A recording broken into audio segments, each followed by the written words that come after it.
Hey smart people, so you're most welcome to this amazing series of NCERT Exemplar और हमारी आज की इस मुलाकात में हम लोग स्टार्ट कर रहे हैं एक और अमेजिंग चैप्टर जिसका नाम है लोकोमोशन एंड मूवमेंट। वेल, इस चैप्टर के साथ यार थोड़ा बहुत माहौल बनना तो बनता है। मेरी उम्र के नौजवानों, hey, इस तरह का माहौल नहीं, हमें बात करनी है पढ़ाई के माहौल की। आइए स्टार्ट करते हैं हमारे इस सेशन को।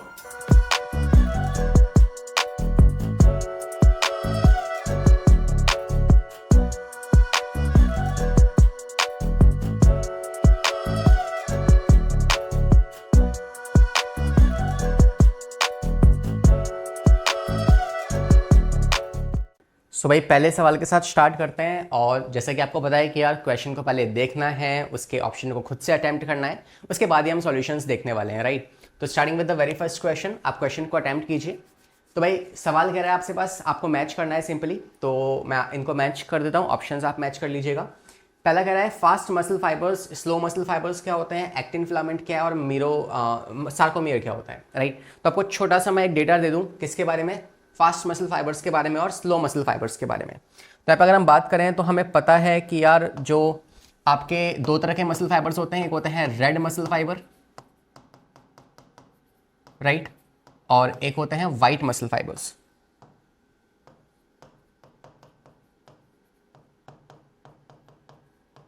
फाइन। और इन्हीं के एक और नाम भी है, जैसे कि आप जानते हैं जो वाइट मसल फाइबर है उसे आप Twitch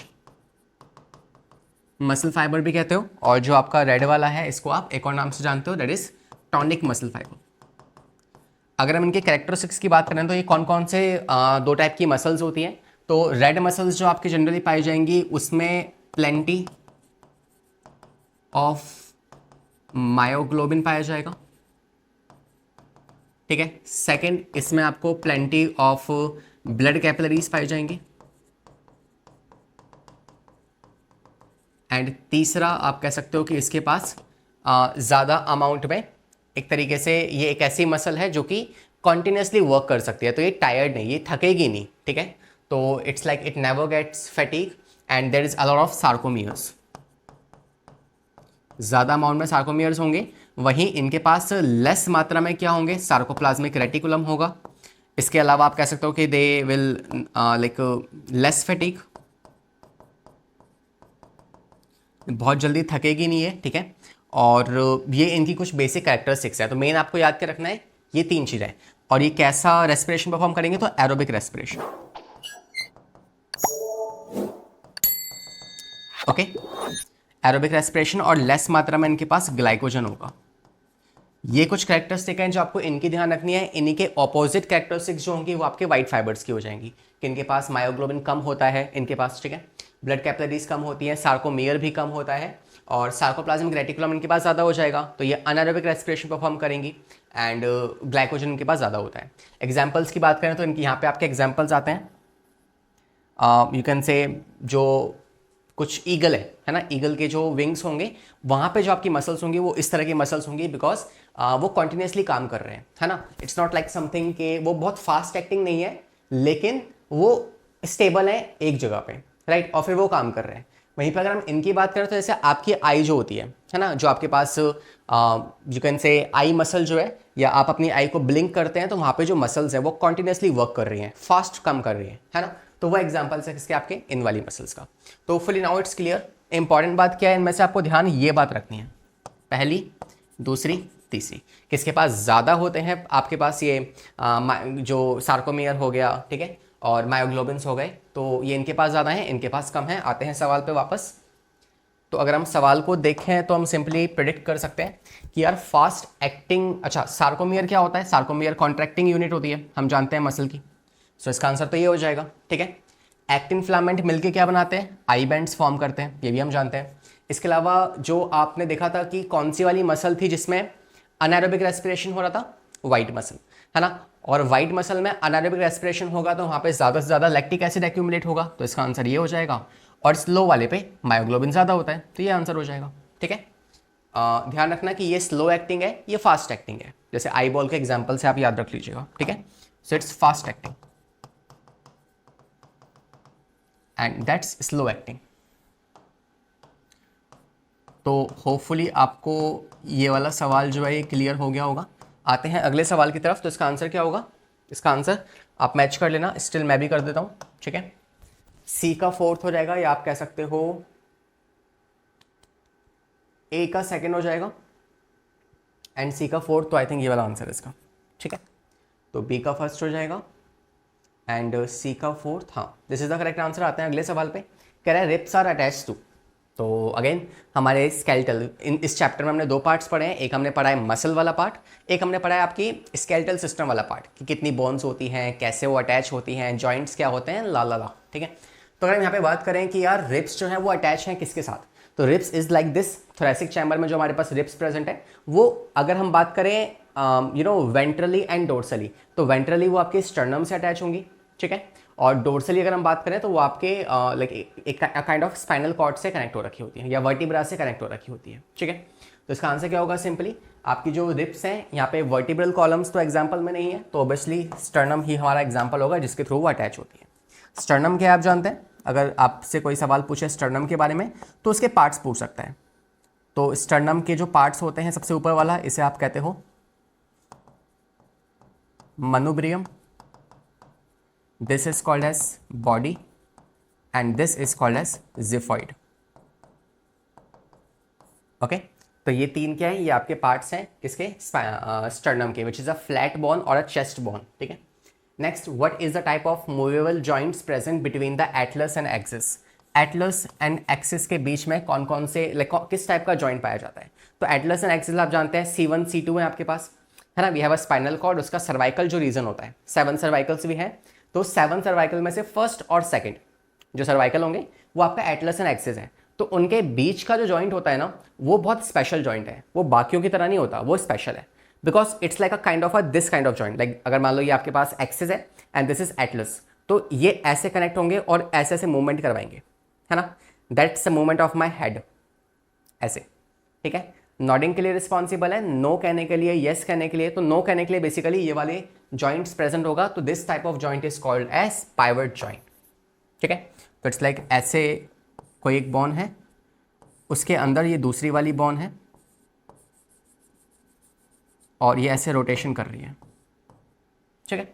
so this is what we called as pivot joint and this is the correct answer. आप जानते हैं सैडल जॉइंट कहाँ पे होता है? सैडल जॉइंट आपका प्रेजेंट होता है आपके जो थंब है ना, इस थंब में दिस इज कार्पल्स, यहाँ पे रिस्ट में जो आपकी 8 बोन्स होती हैं जिसे आप कार्पल्स कहते हो, और इसके ऊपर अगर हम देखें तो पाम के अंदर जो आपकी बोन जा रही है, 5 बोन्स जो है इन्हें आप कहते हो मेटाकार्पल्स। तो कार्पल्स और मेटाकार्पल्स, इनके बीच में जो जॉइंट है ना, उसे आप कहते हो सैडल जॉइंट। तो आप अपने थंब को अगर आप मूव करवाएंगे ना, तो इट्स लाइक जो आप इसको ऐसे मूव कराओ, ओके। इसको आप ऐसे मूव करवाओगे तो ऐसे मूव कराने में, देखो यहाँ से दिख रहा होगा आपको शायद, है ना, ऐसे मूव करवाने में तो यहाँ ये पूरी लाइन और यहाँ पे रिस्ट, यहाँ पे आपको एक जॉइंट फील होगा। बच्चे कंफ्यूज होते हैं कि सर ये वाला और ये वाला है क्या, पाम और फिंगर्स के बीच का जॉइंट है? नहीं, ये आपके पाम की बोन और रिस्ट के बोन के बीच का जॉइंट है, ये वाला, ठीक है, ये वाला। तो fully it's clear to you, this is called as saddle joint. तो it's present between carpals and metacarpals. Hopefully it's clear, है ना। और इसके अलावा आपका ग्लाइडिंग जॉइंट जो है आपके पाएगा वर्टिब्रेट्स के बीच में, जो आपके वर्टिब्रा होते हैं ना, उनके बीच में जो जॉइंट्स है, this is a gliding joint. और हिंज जॉइंट जो है आपका ये वाला हो जाएगा, ठीक है। तो it's present in elbow, okay, and नी। ये पाया जाएगा ग्लाइडिंग जॉइंट आपके इंटरवर्टिबल कॉलम, इंटरवर्टिब्रा, फाइन। तो सारे टाइप के जॉइंट्स हमने देख लिए। इसमें से पाइवट जॉइंट जो है ये आपका पाया जाएगा एटलस और एक्सिस के बीच में। आते हैं अगले सवाल पे।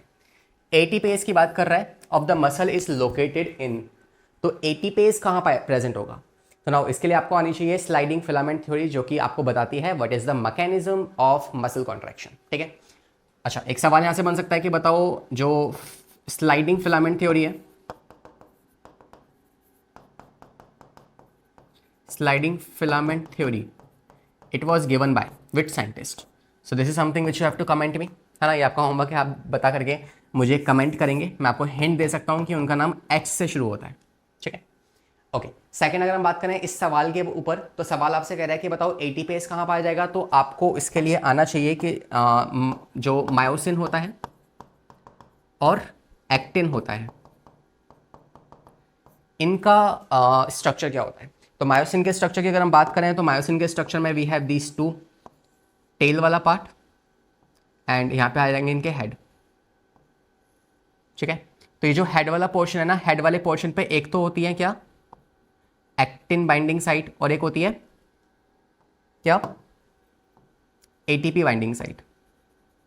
तो अगर हम इसको ले लें, ये क्या है आपकी एक्टिन बाइंडिंग साइट,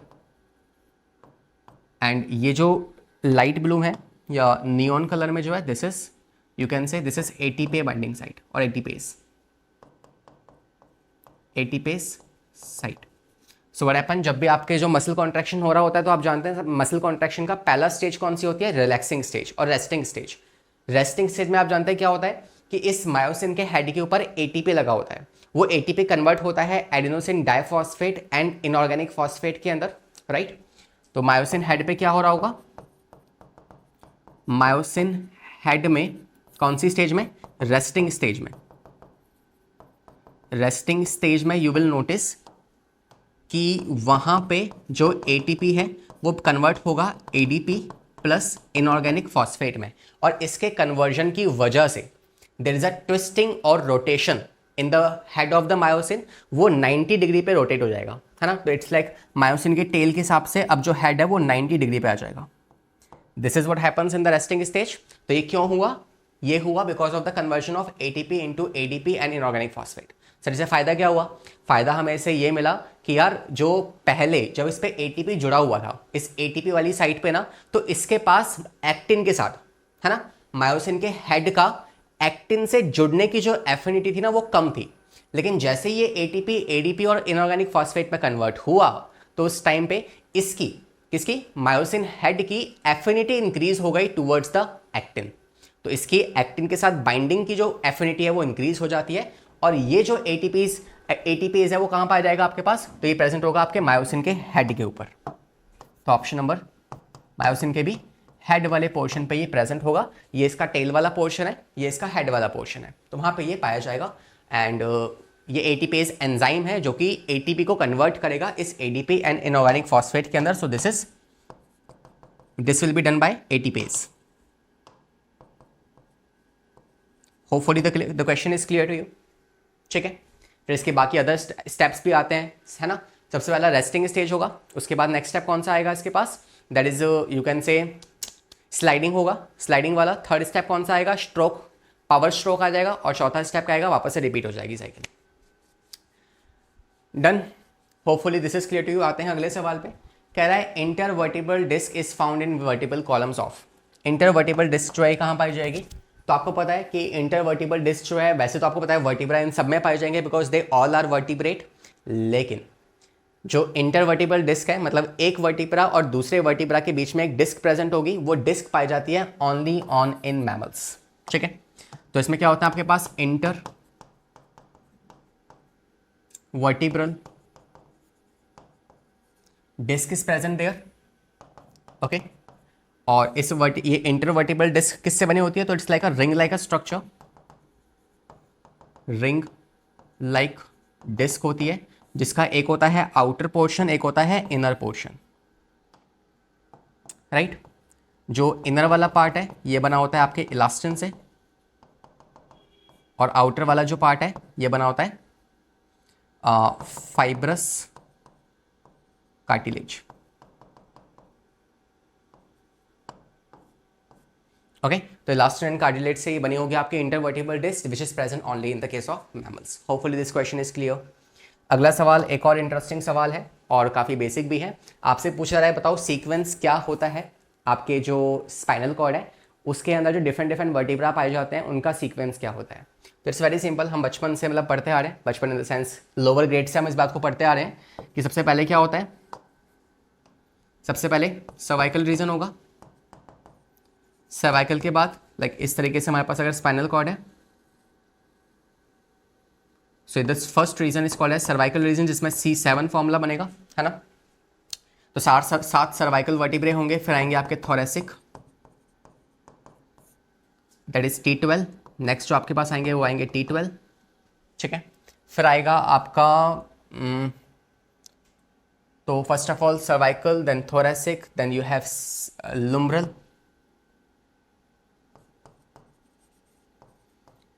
ठीक है, जो कि आपका T5 हो जाएगा नेक्स्ट, सॉरी L5। फिर इसके बाद नेक्स्ट आएगा sacral and then coccyx, okay. तो सैक्रल जो है ये आपके पास लास्ट वाले होंगे, जो कि S आप रिप्रेजेंट कर सकते हो, और इसके नीचे होगा कौन, coccyx last, which is a tail bone, है ना। कॉकिक्स जो है ये आपके पास 4 होती है, लेकिन 4 फ्यूज़ करके एक बनाती है एडल्ट में, और सैक्रम जो है ये 5 होती हैं, लेकिन फ्यूज़ करके ये एक बना लेती है। तो लास्ट वाली को S1C1 के हिसाब से आप लिख सकते हो, या फिर इसको S5 ब्रैकेट में 1 और C4 ब्रैकेट में 1।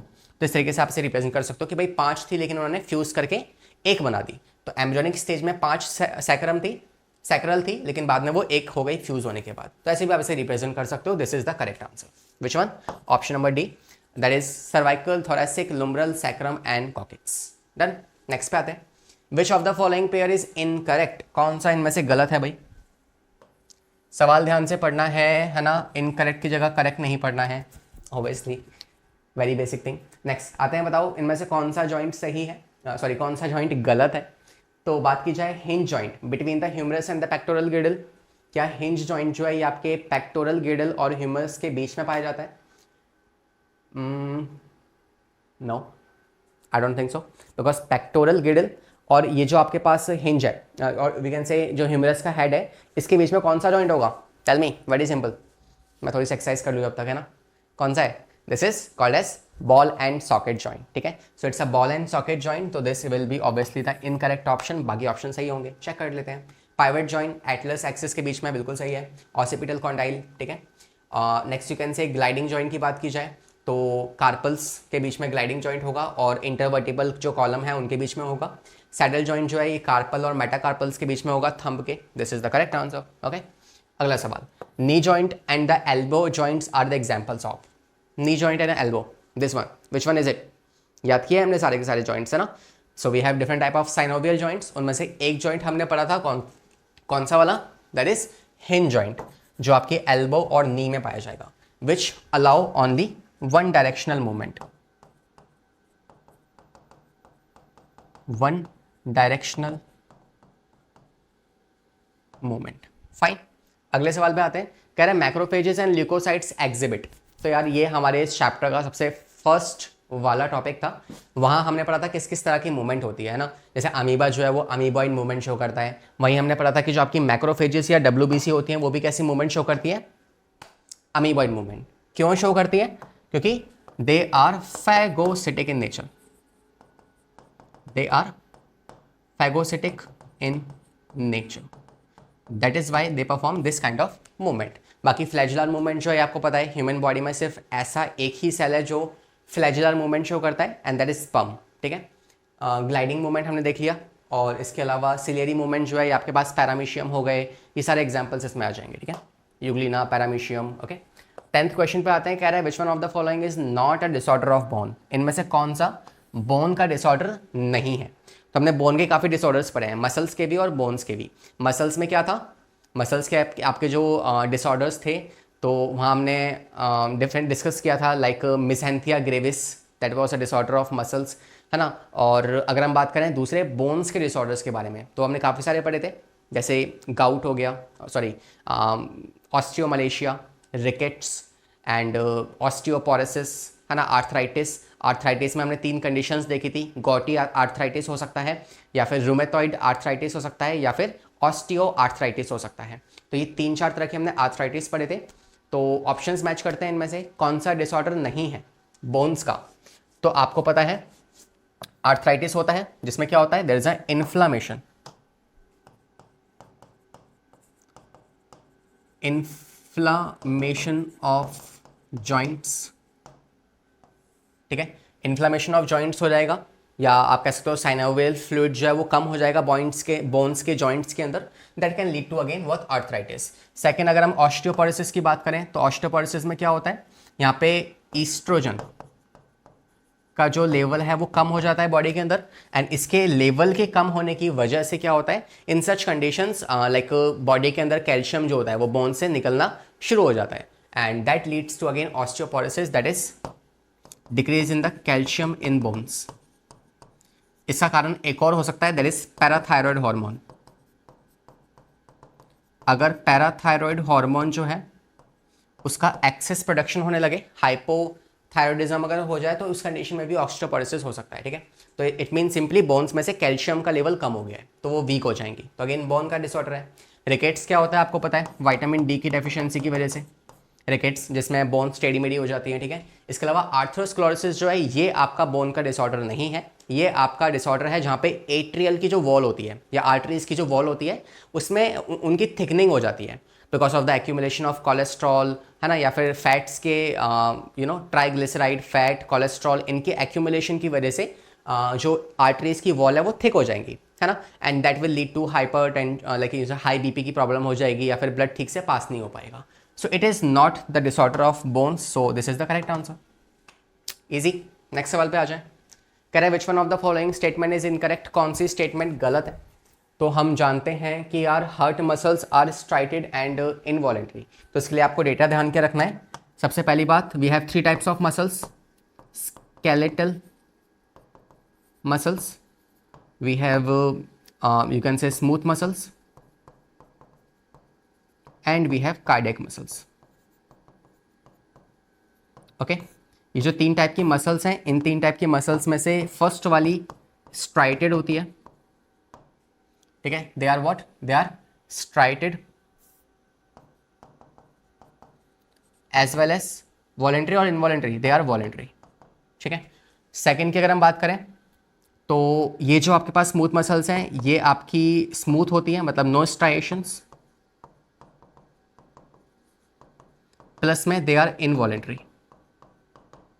तीसरे वाले कार्डियक मसल्स जो हैं इनमें फेंट स्ट्राइएशंस पाए जाते हैं, लेकिन होते हैं, ठीक है, लेकिन होते जरूर हैं स्ट्राइएशंस, प्लस में they are also involuntary. Obviously you can not control your heart muscles ना, क्या के देखो अपने हार्ट को कि भाई काम करना बंद कर, वो सुनेगा ही नहीं तुम्हारी, ठीक है। So these things are actually happening here. अब मैच कर लीजिए इनमें से। तो हार्ट मसल्स क्या स्ट्राइटेड होती हैं, येस सर। इनवॉलेंट्री होती हैं, yes sir. Muscles of the hand मतलब स्केलेटल मसल्स की बात कर रहा है, क्या ये स्ट्राइटेड हैं, येस सर। वॉलेंट्री हैं, yes sir. Muscles located in the inner wall of alimentary canal क्या स्ट्राइटेड होती हैं, तो ये इंटरनल ऑर्गन्स की मसल्स की बात कर रहा है, मतलब स्मूथ, और वो स्ट्राइटेड नहीं होती, दे आर स्मूथ, नाम में ही आ रहा है ना। तो this is the incorrect statement, ठीक है। सवाल में क्या पूछा है, इनकरेक्ट स्टेटमेंट पूछी है आपसे, this is the correct answer. Last muscles जो होती हैं रिप्रोडक्टिव ट्रैक की वो अनस्ट्राइटेड हैं, यस सर। स्मूथ मसल्स हैं इसलिए, और इनवॉलंटरी हैं, यस सर, ठीक है। अगला सवाल देखो, कह रहा है which one of the following statement is true, कौन सी स्टेटमेंट सही है। Head of the humerus bone articulates with the acetabulum of the pectoral girdle. देखो पहली बात तो आर्टिकुलेट का मतलब क्या होता है, ज्वाइन होना, ठीक है। तो क्या ह्यूमरस की जो बोन है क्या वो लाइक आर्टिकुलेट करती है विद द एसेटिबुलम, तो एसेटिबुलम किसका पार्ट है, ये पेक्टोरल गिर्डल का पार्ट, पेल्विक गिर्डल का पार्ट है, विच इज रॉन्ग, है ना। तो ये गलत हो जाएगा आपका आंसर, क्योंकि ह्यूमरस तो आपका ये वाला पार्ट है ना, ये पेल्विक में कैसे पहुंच गया।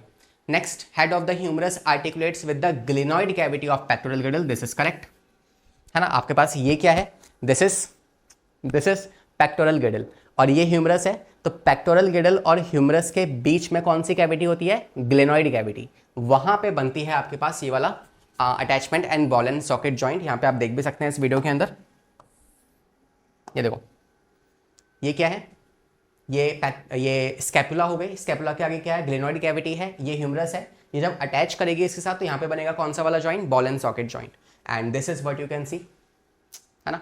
जो सेकंड स्टेटमेंट है वो यहाँ पे एक्सप्लेन की गई है, अरे बस अयो,